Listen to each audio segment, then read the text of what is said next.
Terima kasih.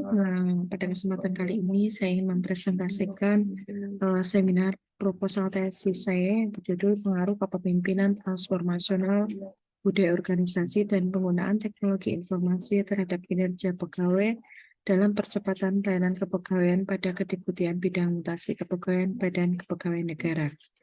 Terima kasih kepada Bapak Dosen Pembimbing, Bapak Dr. Insinyur W. Harisusilo MM, atas bimbingannya pada proposal tesis saya pada kesempatan kali ini.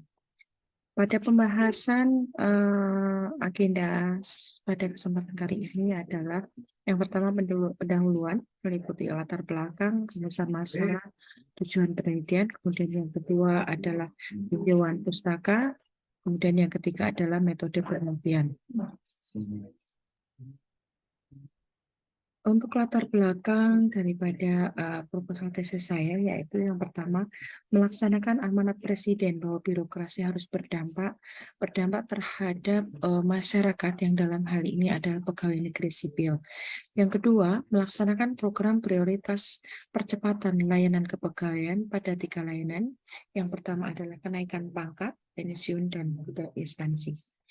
Kemudian, dalam rangka melaksanakan program prioritas percepatan layanan kepegawaian pada 3 layanan tersebut, maka kinerja pegawai menjadi faktor utama dalam pelaksanaan program tersebut. Kinerja pegawai dapat dipengaruhi beberapa faktor, dan diantaranya adalah kepemimpinan transformasional, di mana kepemimpinan transformasional adalah dukungan terhadap seluruh program prioritas percepatan layanan kepegawaian. Kemudian yang kedua adalah budaya organisasi. Kenapa? Karena seluruh budaya kerja yang ada tentu ini akan mengalami perubahan. Dan yang ketiga adalah teknologi informasi. Dalam program prioritas percepatan tersebut, penggunaan aplikasi CASN atau Sistem Informasi Aparatur Sipil Negara pada rangkaian prioritas program ini menjadi sangat penting, karena ini perubahan terhadap sistem informasi aplikasi kepegawaian yang lama, peralihan dari sistem aplikasi pelayanan kepegawaian menjadi sistem informasi aparatur sipil negara, di mana seluruh pelayanannya menjadi satu aplikasi. Dan inilah yang melatar belakangi kenapa kemudian penelitian saya mengambil judul Pengaruh Kepemimpinan Transformasional Budaya Organisasi dan Penggunaan Teknologi Informasi Terhadap Kinerja Pegawai dalam Percepatan Pelayanan Kepegawaian pada Kedeputian Bidang Mutasi Kepegawaian Badan Kepegawaian Negara. Sebagai informasi bahwa ketika layanan yang menjadi prioritas, yaitu kenaikan pangkat, pensiun, dan pindah instansi, berada pada Kedeputian Bidang Mutasi Kepegawaian, maka kemudian ini menjadi prioritas saya untuk mengambil penelitian ini. Kemudian yang kedua, saya menyampaikan bahwa ini adalah laporan penyelesaian layanan mutasi. Jadi 3 program prioritas telah kita laksanakan di tahun 2022. Namun demikian masih banyak kekurangan, di mana setiap pelayanan yaitu kenaikan pangkat, pindah instansi, dan pensiun, ternyata di sini terdapat sisa, di mana setiap sisa tersebut adalah PR bagi kami untuk melaksanakan di tahun 2023, dan ini terbaca sekali bahwa ketika masih ada sisa, maka kinerja pegawai masih menjadi sangat penting untuk menyelesaikannya. Kemudian yang kedua adalah rumusan masalah. Rumusan masalah kita bagi menjadi 4, yaitu apakah pengaruh kepemimpinan transformasional terhadap kinerja pegawai. Kemudian yang kedua, apakah pengaruh budaya organisasi terhadap kinerja pegawai. Yang ketiga, apakah pengaruh teknologi informasi terhadap kinerja pegawai. Dan yang keempat adalah apakah pengaruh kepemimpinan transformasional, budaya organisasi, dan teknologi informasi terhadap kinerja pegawai. Kemudian tujuan penelitian juga kita bagi menjadi 4, yaitu yang pertama untuk mengetahui pengaruh kepemimpinan transformasional terhadap kinerja pegawai. Yang kedua, untuk mengetahui pengaruh budaya organisasi terhadap kinerja pegawai. Dan yang ketiga, untuk mengetahui pengaruh penggunaan teknologi informasi terhadap kinerja pegawai. Dan yang keempat, untuk mengetahui pengaruh kepemimpinan transformasional, budaya organisasi, dan kepemimpinan teknologi dan penggunaan teknologi informasi terhadap kinerja pegawai dalam meningkatkan percepatan pelayanan kepegawaian PNS pada Kedeputian Bidang Mutasi Kepegawaian Badan Kepegawaian Negara. Kemudian selanjutnya adalah tinjauan teoritis. Yang pertama adalah teori kepemimpinan transformasional. Menurut Bass, kepemimpinan transformasional adalah suatu keadaan di mana para pengikut dari seorang pemimpin transformasional merasa adanya kepercayaan, kekaguman, kesetiaan, dan hormat terhadap pemimpin tersebut, dan mereka termotivasi untuk melakukan lebih dari apa yang awalnya diharapkan mereka. Kemudian menurut O'Leary, Marta Andi Pradana 2013, kepemimpinan transformasional adalah gaya kepemimpinan yang digunakan oleh seorang manajer bila dia ingin suatu kelompok melebarkan batas dan memiliki kinerja melampaui status quo organisasi mencapai serangkaian sasaran organisasi yang sepenuhnya baru. Kemudian di sini ada dimensi dan indikator kepemimpinan transformasional, di mana dimensi dari kepemimpinan transformasional adalah 4 dan indikatornya 12. Kemudian teori selanjutnya adalah teori budaya organisasi. Menurut Susanto 2017, budaya organisasi adalah nilai-nilai atau poin-poin yang terkandung yang menjadi pedoman pegawai dalam bekerja dalam menghadapi permasalahan yang ada pada sebuah organisasi, sehingga masing-masing setiap pegawai harus memahami nilai yang terkandung di dalam organisasi tersebut, sehingga pegawai dapat menentukan tingkah laku dan perilakunya dalam bekerja. Dan pendapat lain dari Sophia, budaya organisasi yang terbentuk, dikembangkan, diperkuat, dan bahkan diubah memerlukan praktek yang dapat membantu menyatukan nilai budaya anggota dengan nilai budaya organisasi.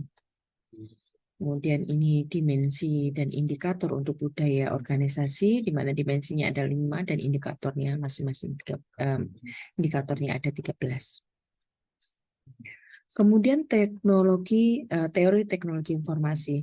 Menurut Tata Sutabri, teknologi informasi adalah suatu teknologi yang digunakan untuk mengolah data, termasuk memproses, mendapatkan, menyusun, menyimpan, dan memanipulasi data dalam berbagai cara untuk menghasilkan informasi yang berkualitas, yaitu informasi yang relevan, akurat, dan tepat waktu. Informasi tersebut digunakan untuk keperluan pribadi, bisnis, dan pemerintahan, dan merupakan informasi yang strategis untuk pengambilan keputusan. Kemudian menurut Rinto tahun 2018, pengertian teknologi informasi adalah suatu teknologi yang berhubungan dengan pengelolaan data menjadi informasi dan proses penyaluran data atau informasi tersebut dalam batas ruang dan waktu.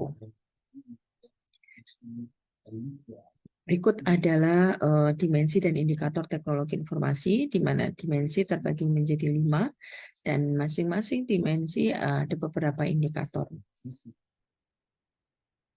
Kemudian selanjutnya adalah teori kinerja pegawai. Yang pertama adalah Mangkunegara tahun 2016. Pengertian kinerja adalah hasil kerja secara kualitas dan kuantitas yang dicapai oleh seorang pegawai dalam melaksanakan tugasnya sesuai dengan tanggung jawab yang diharapkan, yang diberikan kepadanya. Dan menurut Rifai menyatakan bahwa kinerja adalah tentang bagaimana melakukan pekerjaan yang ditampilkan oleh setiap orang sebagai prestasi kerja yang dihasilkan sesuai dengan peranan dalam perusahaan. Dan berikut ini adalah dimensi, di mana masing-masing dimensi adalah dimensinya ada 4 untuk kinerja pegawai dan indikatornya ada 9. Nah, Bapak Ibu, ini selanjutnya adalah kerangka pemikiran, di mana kerangka pemikiran yang saya ambil adalah menggabungkan dari beberapa variabel, yaitu variabel pertama, kepemimpinan transformasional, kemudian budaya organisasi dan teknologi informasi yang merupakan variabel bebas, kemudian dihubungkan dengan variabel latennya adalah kinerja pegawai. di mana masing-masing terhubung melalui garis H1, H2, H3, dan H4. Nah, hipotesis penelitiannya adalah H1 terdapat pengaruh positif kepemimpinan transformasional terhadap kinerja pegawai, kemudian H2 terdapat pengaruh positif budaya organisasi terhadap kinerja pegawai, H3 terdapat pengaruh positif teknologi informasi terhadap kinerja pegawai, dan H4 terdapat pengaruh positif kepemimpinan transformasional, budaya organisasi, dan teknologi informasi secara bersama-sama terhadap kinerja pegawai. Dan kemudian untuk selanjutnya adalah metode penelitian. Yang pertama adalah jenis data. Jenis data yang saya gunakan adalah data kuantitatif. Kenapa? Karena dia berupa angka dan bilangan.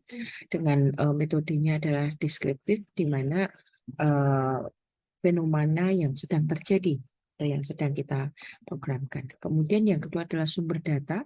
Sumber data berasal dari data primer yang kami ambil dari jawaban kuesioner, dan kemudian data sekunder yang kita ambil dari data kinerja pegawai. Kemudian teknik pengumpulan datanya kami ambil dari observasi, studi dokumentasi, dan kuesioner dengan skala Likert 1-5. Kemudian populasi dan sampel. Populasi yang saya ambil adalah seluruh pegawai Kediputian Bidang Mutasi Kepegawaian sebanyak kurang lebih 140 pegawai dengan sampel sebanyak 109 pegawai dengan teknik purpose sampling atau dengan kriteria tertentu. Kenapa saya mengambil teknik purpose sampling? Karena perlu saya sampaikan di sini bahwa Kediputian Bidang Mutasi Kepegawaian terdiri dari 3 direktorat. Direktorat pertama adalah Direktorat Pengadaan dan Kepangkatan Pegawai, kemudian yang kedua adalah Direktorat Status dan Kedudukan PNS, dan direktorat ketiga adalah Direktorat Status Pensiun PNS dan Pejabat Negara. Nah, kemudian saya hanya membutuhkan dalam hal penelitian ini, maka saya hanya mengambil 2 direktorat, yaitu Direktorat Pengadaan dan Kepangkatan PNS dan juga Pensiun PNS dan Pejabat Negara. Kemudian dalam metode penelitian ini variabel independen yang saya ambil adalah kepemimpinan transformasional, budaya organisasi, dan teknologi informasi. Kemudian variabel dependennya atau variabel terikatnya adalah kinerja pegawai. Kemudian uji validitas itu untuk mengetahui sah atau tidaknya suatu kuesioner penelitian. Kemudian yang ketiga adalah uji reliabilitas, di mana untuk menguji konsistensi data dan menilai kehandalan dari item pertanyaan. Kemudian lokasi penelitiannya berada di Gedung 2 lantai 7 Kantor Badan Kepegawaian Negara Jalan Lejen Sutoyo nomor 12 Tahun Cililitan, Jakarta Timur. Kemudian dalam teknik analisa menggunakan SEM Smart PLS 329. Berikut adalah pengujian hipotesis dengan SEM berbasis Smart PLS. Ini adalah hipotesis dan parameternya.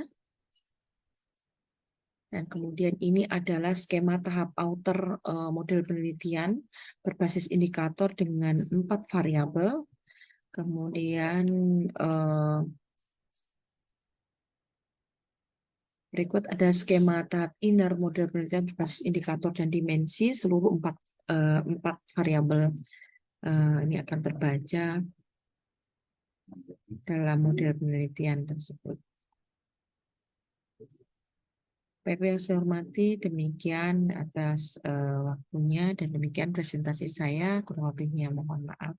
Terima kasih dan selamat malam.